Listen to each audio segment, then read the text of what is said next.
Hey guys, it's Susan with Soup Shop in Copper Hill, Virginia. We are all about local, we're all about love, and we're also all about really good food. So I want to show you a few things today that we have to offer and show you a really fun thing to do that we have at the shop all the time is our chicken salad. It's famous, it's awesome, it's freshly made with local chicken, and we also offer a variety of options at the shop. Shop is not just a soup shop.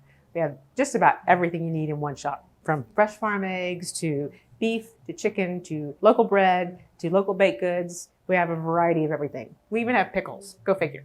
So we offer 16 varieties of frozen soup, and we have one hot soup every single day for eat-in. We also do meals to go. And so the meals are prepackaged, pre-cooked. It's just basically heat and eat.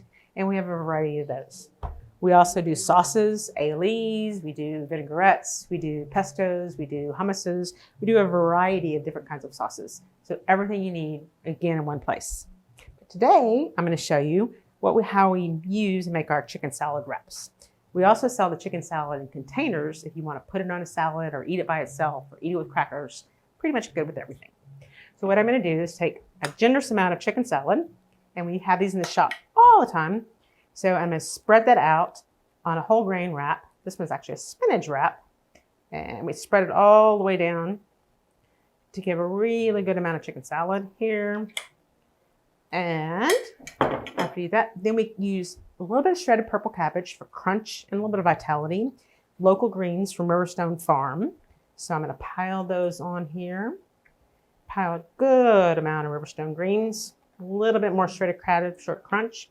Then I take this, after 25 years of doing this, I should be able to roll it pretty good. It's kind of like doing sushi. And we roll it up really nice and tight. When we get there, we do a toothpick. It's really an art. And then we slice it at a bias. And not only is it healthy and not only is it filling, but it's really super yummy. And we package it in these either to go or you hear containers. We do extra salad and extra veggies, and bada bing, bada boom, it's ready. We put it in the cooler, and we have these ready for you, and we have a variety. We have turkey pesto and provolone. We have a ham and Swiss. We have a chicken salad, and we also have a vegetarian wrap that comes with hummus and greens. So thank you for watching that. Hope you come in. Hope you enjoy some of the specials we have. Have a great day.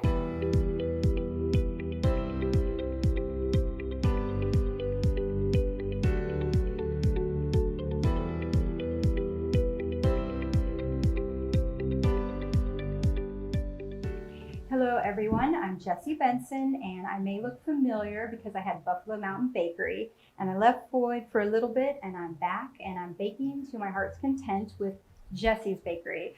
All the same things that you loved before, like my ultimate chocolate flourless torte that's naturally gluten-free, and my Oh My chocolate almond toffee, and a new one that you may not have tried yet. If you love peanut butter, this one's for you. This is my peanut butter chocolate love bar, and I finish it off with a little bit of sea salt. So I also have, if you remember, my triple layer chocolate cake. I don't have any today because it's sold out, but I'm still making that.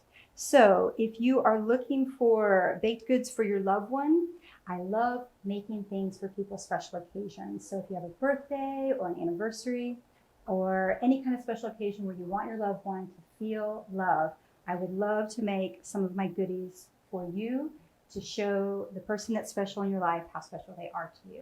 So Jessie's Bakery, you can find me on Facebook, you can find me on Instagram, and I would love to bake for you. So Jessie, you have 3 different desserts. Yes, I do. Not advised to eat these for breakfast. Although sometimes I have. I have to. So what do we have here? You just explained a little bit ago what we have. Can you tell me a little bit about the torte and yes, why straight to the main actor. The main actor?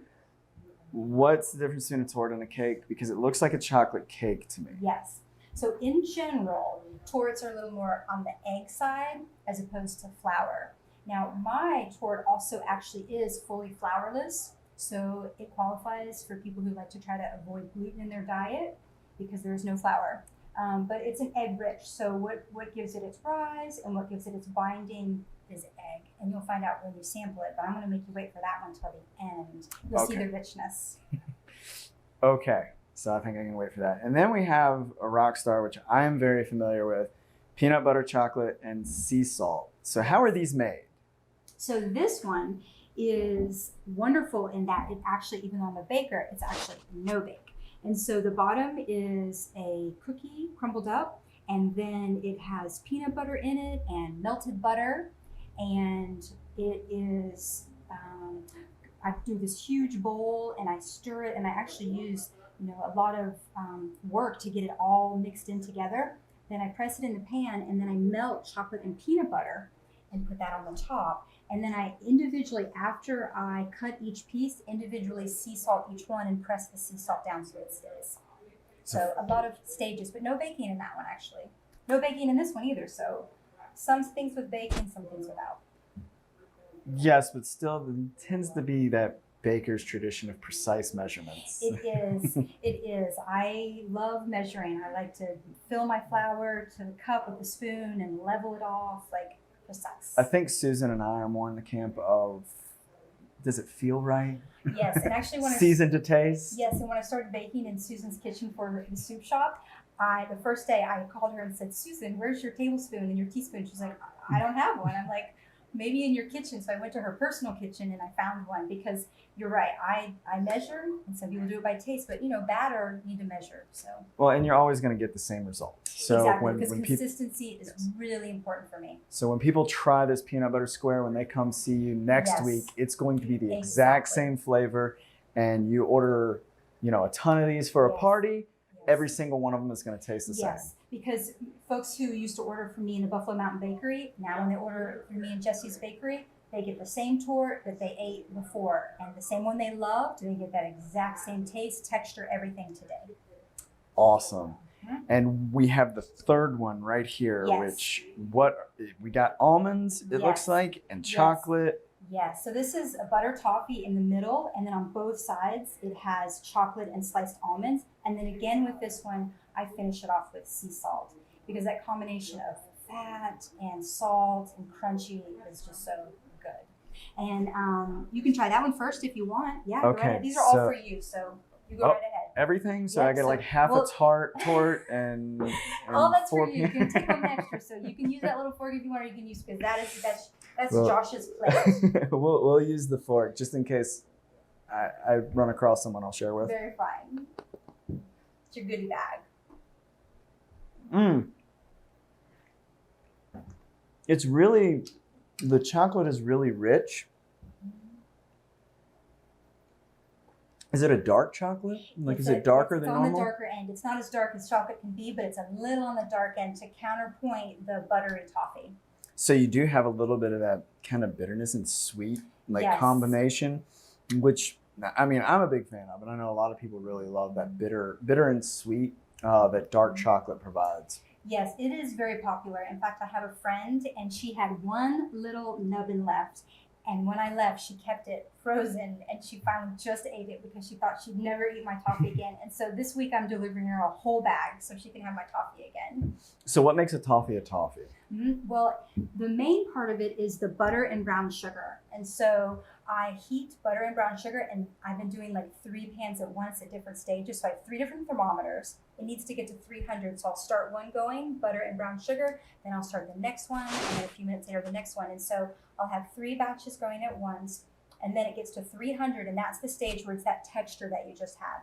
If I took it off too soon, it'd be more like a caramel. If I took it off too late, it would really brown and change the flavor, and it would be really hard. And so then I pour it onto the chocolate and almonds, let the chocolate melt. And so it's that butter and brown sugar middle part. It's really the toffee. So you have, a lot to keep in control: temperature, timing, ingredients. Everything has to be precise. Everything. And when I do my bakery schedule, it is like timed. It's like 7 a.m., pull the butter out to soften. 7:15, 7:30, 8 o'clock, 8:30. I actually love it. 8:25, 8:26. Just about. I love making my bakery schedule because for whatever reason, it makes me happy. Wow, it's very tight. It's safe to say you're very type A. But I do have a little bit of spontaneity too. So it's both. But Yes. yeah, in the kitchen, I need things to be perfect because I want people to eat what they love and for the reasons they love it. And this being dark chocolate, basically health food. There you go. I love it. So let's get a little more healthy Yes. again before I try the Yes. peanut butter squares. Yes. Yep. And they come in individual packages with a few pieces, and so it's nice to grab a couple, give it to a friend. Yeah. I package these in enough of a size that you can take it and feel good about it. You don't have to feel like you're eating too much. Definitely really good. And these are great for like when your kid is like has a bunch of friends over, you Yes. create little snack bags. Exactly. And that way you just pull one, you're not eating, a giant Yes. cupcake, Exactly. And getting all sugared up. You're exactly right. And I break it into smaller pieces so people can just take one little bite, and I'll leave maybe one bigger piece in the bag and then a couple smaller pieces so people can kind of pick what size they want in the bag. Yep. All right. And these peanut butter squares, they're no Yes. bake again. Yes. And we got a lot of, we're going to have that sweet salt combination. Yes. Are you going to spoil it for me? Is this dark chocolate as well? Or am I It is going to on find the darker out? Okay. side because again, I'm concerned that if I use milk, because it has such a sweeter quality that when I add it to the other components like the toffee or the peanut butter part, it's going to be too much. So I have to have that counterpoint of the, what we call it bitter, like a little bit of darker chocolate with the really smooth, sweet bottom. This I call my peanut butter chocolate love bar because if people love peanut butter and chocolate, they're going to love this. And so you see what you think. My favorite part is the texture. So give it a try and see what you think. And I serve these a little bit cool. They're fine at room temperature if you're It's taking soft. them home. It is. And they can be good a little bit right out of the fridge, really. And just the softness. I'd say. I know. It's so fun. It's like the mix between a brownie and a cookie. It is. It's awesome. And it's almost like a little bit of a fudge quality, too. If someone likes fudge, they kind of like that. But I love that softness. There's nothing I've ever eaten that has that same soft quality. And see, it's got like the little cookie crumbles that you can taste. And I like this. Yeah, it's fun. Peanut butter chocolate love bar. Love is the main ingredient. Yes, Main ingredient. It definitely is. My tagline for the bakery is craft baked goods made with love because I love what I do and I actually can't believe I get to do it. It's so awesome. Okay, you think you're ready now that you've moved up to the big time? Oh yeah. So this is my ultimate chocolate flourless torte, and you can see there, you can already imagine how rich it's going to be. It has it's a little bit richer, denser than that. So I'm going to cut you a piece with this fun little plate that we have here. And I'm going to just give you this size because, or you want a whole one? You want a whole slice? Well, I may not eat the whole slice on Okay, camera, so- but I will eat a whole slice. Okay, then I'm going to give you a whole slice because I think you're going to like it that much. And then there's a little fork there for you that's got your name on it. And don't let any little crumbs go away. And again, because it doesn't have flour, it would qualify for people who try to avoid gluten. And I like to serve it refrigerated and then at room temperature for about half an hour. So it still has a little bit of chill, but it's come to room temperature a little bit. So this one, like the center it's kind of gooey. It's like it's that gooey, but it doesn't feel like dough. It's just. It's rich, and because it doesn't have the flour, it's mostly eggs. It's like this dense. I mean, it's very, very popular. When I left the bakery, when I was finished at Buffalo Mountain Bakery before, I had people order this because they thought they were never going to get one, and they would freeze it, and they would take one piece out at a time, and they would say, I got one piece, and then I had one piece left because they just love the texture. It has this little bit, because it has egg in it, it has this little bit of like crust at the top. And then almost like a creme brulee, but it's kind of got the crusty top and then the rich middle. Yep. So like the center is like the consistency of a warm brownie. Yes, exactly. It doesn't have to be warm to feel that way. Right, It's and like it's that anyway. chilled. Like you Yes. got this nice cool, but kind of it is like eating a warm brownie, but been chilled. Exactly. So it's not something that sometimes you buy something and you warm it so it is soft. It's already soft. You know, you don't have to try to put it in warm it to get that nice texture. And people love this with vanilla ice cream or any kind of ice cream on the side. And I've had people that will warm it and then serve it with a cold ice cream, and it's a very good combination. Now, before I came here, we're filming this later in the day. Before I came here, you'd intended to have a full tort here. I did. But that plan didn't work out. What happened there? Well, we sold all the slices that we had for today. And I had someone who was buying the last slice, and she said, I want to buy another slice for my friend. Do you have another slice? And we looked, there weren't any. And she said, well, I really, I loved your tort. I don't want to have to split it in half, but I will because she's my friend and I want to. And I remembered I had a whole tort for you to do our time together. And I said, well, I do have a whole tort. I haven't sliced yet. So I ended up selling half of it. So when you make torts, the key thing that our audience should really take away is get here early because they will sell out. Yes, and the Santiago almond cake, which I don't have here, is sold out. It's also gluten-free, made with almond flour. It's called Santiago almond cake. It has orange zest, lemon zest, almond, vanilla, and it's sold out. So I couldn't show you that on camera either. So how do you go about making the almond cake? Yes. Is that's one you do bake? Yes. And how is it served? Yes, so it is just like this. It's a 9-inch cake, which is about 8 slices for the average person's slice.